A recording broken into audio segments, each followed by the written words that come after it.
Hey crafters, this is Paulette. Welcome to my craft studio. Oh man, is winter upon us.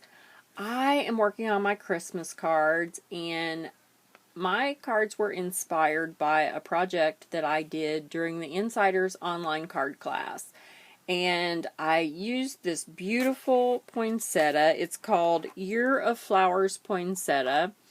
And I made a card for my mom's birthday. And I thought, oh, you know what? This would just be beautiful for my Christmas cards this year, since I did not already have a predetermined idea. And I wanted a vintage feel. And these turned out so wonderful. So I thought I would just share quickly how I did this. I cut out the largest die in watercolor paper. And I stamped it very simply with some Stampin' Up! Rich Razzleberry, which is kind of a very deep purple. And then I also stamped for my leaves Lucky Limeade, which is a very pale green. So I have those two things. One tip I will give you is I put my stamp on the edge of my stamp handle, because then I didn't have to reach very far in. My Rich Razzleberry is the old style stamp head with the fabric stamping, and it kept getting onto the stamp handle. So I moved my stamp to the side, and that worked a little bit better. I did have to stamp on top of a magazine to get a good impression though. And then I did my leaves as well. And then I cut this in half so I could have two different sides of leaves to encompass my flower. So I thought I would just show really quick how I colored these. I also made a flat version. This is my stand-up version glued to a little square of foam core. And then here's my flat version just glued straight onto the card. These will be for mailing, and these will be for hand delivery.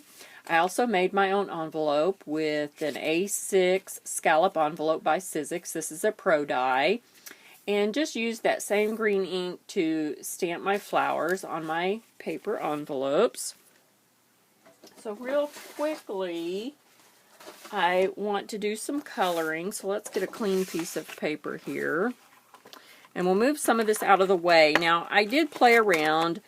These were some original ones I did earlier, and then when I was playing around to try and get my color combination, and you can see this did not go very well with the blue and the red.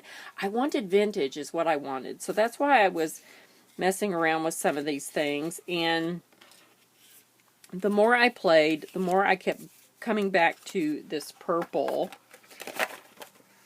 So I'm just going to show you really quickly. We'll put my inspiration flower here. I'm using Crayola washable markers, and I've got a pink and a purple for my flower, and then 3 different greens for my leaf. I also have an aqua painter full of water, and I'm going to sit down here, and we're going to start with the darkest color first, which is the purple, and just very kind of haphazardly laying down this purple. It's going to mostly wash away anyway, so it doesn't have to be perfect.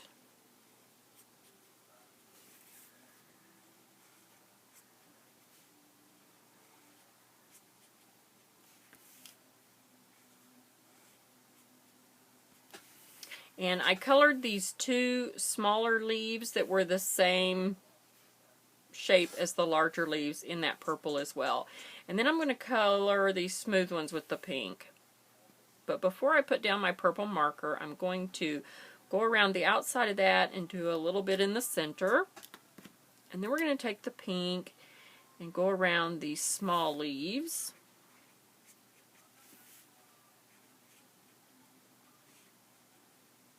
When we dilute this with water, it's really going to fade.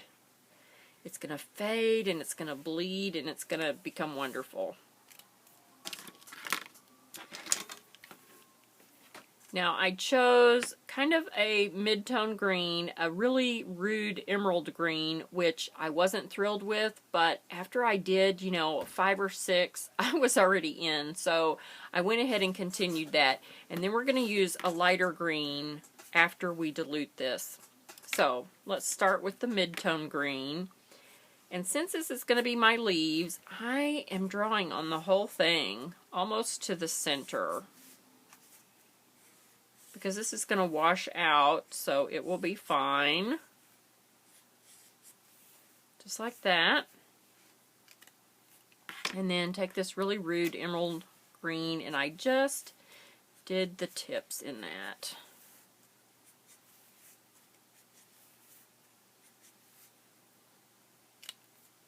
Okay, now for the fun. We're going to take the aqua painter and get it going. Get the water coming down through it. I'm going to do this one first. I start at the tip and then come down here to the center of the leaf. And I want to concentrate and kind of leave that darkness down here as a shadow. And then I'm going to tap off. And just rotate this around as I go. Come in and kind of just let that concentrate. Now I'm skipping that one so it won't bleed onto that next one. And you can even use your heat tool and dry in between if you want. And try not to touch the leaves too much. You have to kind of hold this down, because the ink will go right onto your fingers. It will wash off though, so that's a plus, but your hands will get really messy. I've kind of washed my hands in between. I've been just making these all day. I decided that they would make really fabulous ornaments, so I'm working on ornaments right now for my tree.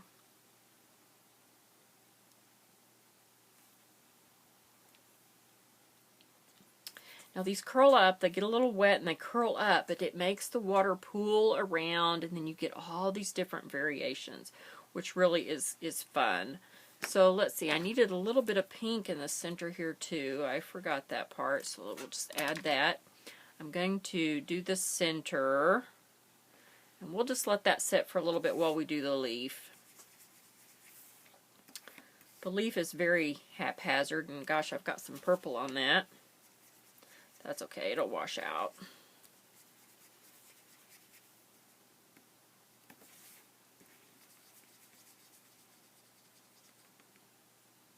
Blended right in. I'm going to tap off a little bit.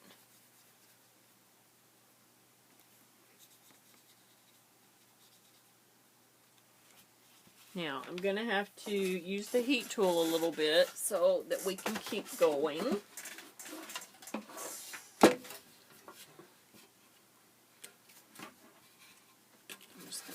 Pop these in here.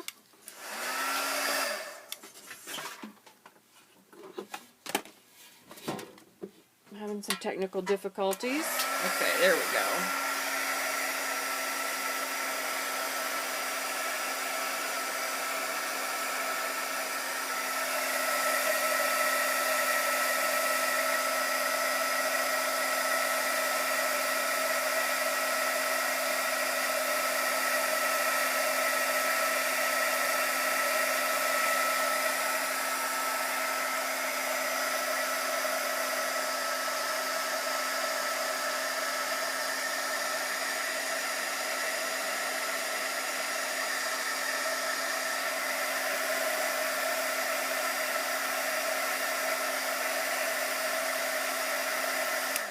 Okay, I'm going to let that dry a little bit. I liked the flowers that dried naturally.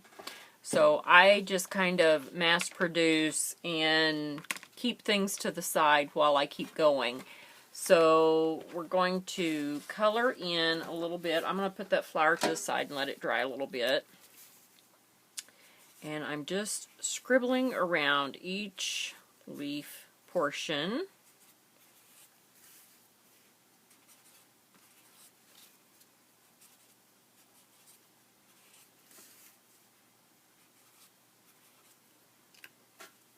And then for my card, what I did was I looked at this, and there's 3 leaves to one side and 3 leaves to the other side, and you can cut from these tiny little leaves in the center right straight across, and that will give you 2 sections. And what I did was I rotated those around to be like here is the same die cut. So I essentially turned this over, and I used this half on this side of the flower, so I could rotate that around and have it sticking out.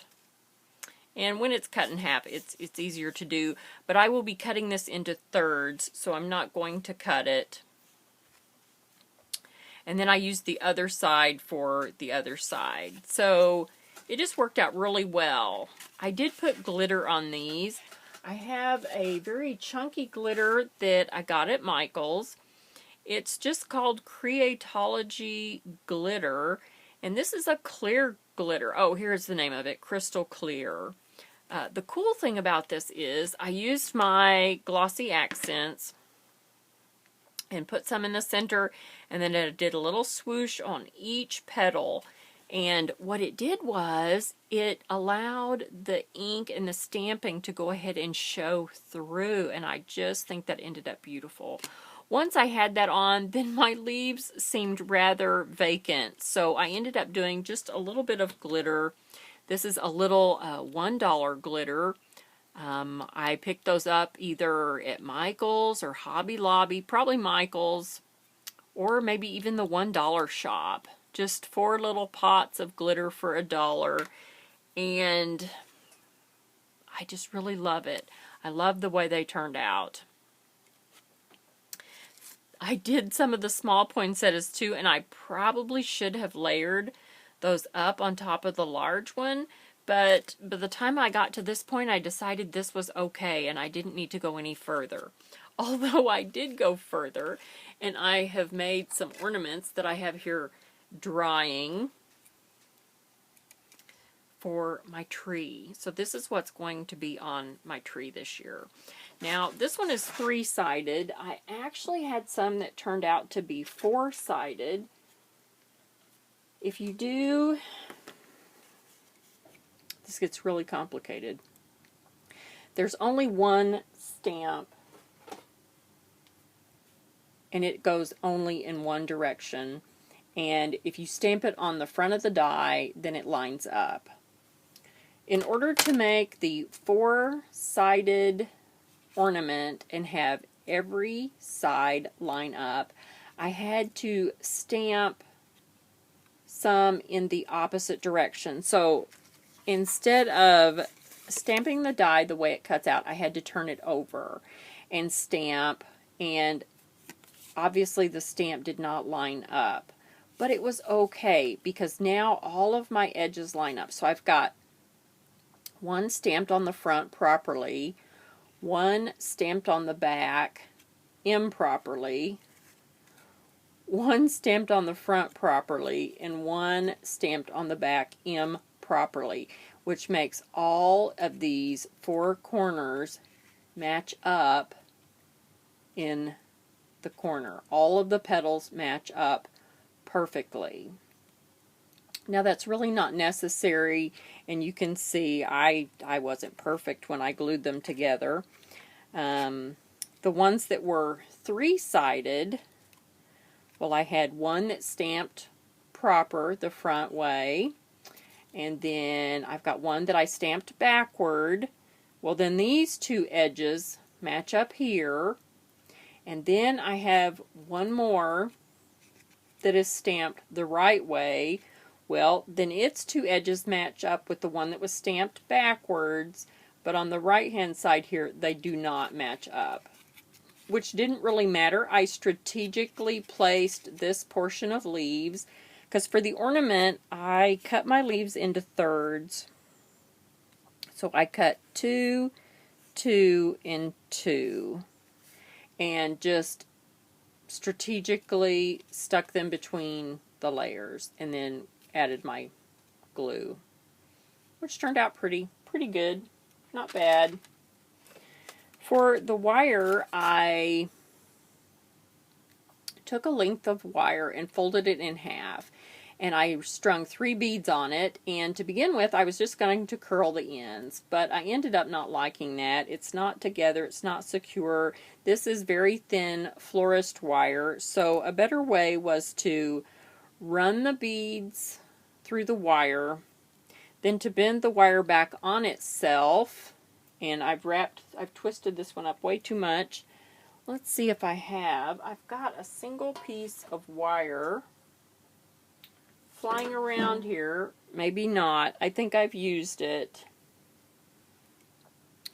So I slipped 3 beads onto the wire, and then I bent them up, bent the ends up. I left about 1/2 inch tail here and bent this up over this little white bead, pulled these 2 beads up, pinched the wire close to itself, and then slipped these 2 beads down over those sharp ends. You can see maybe the end sticking out right there.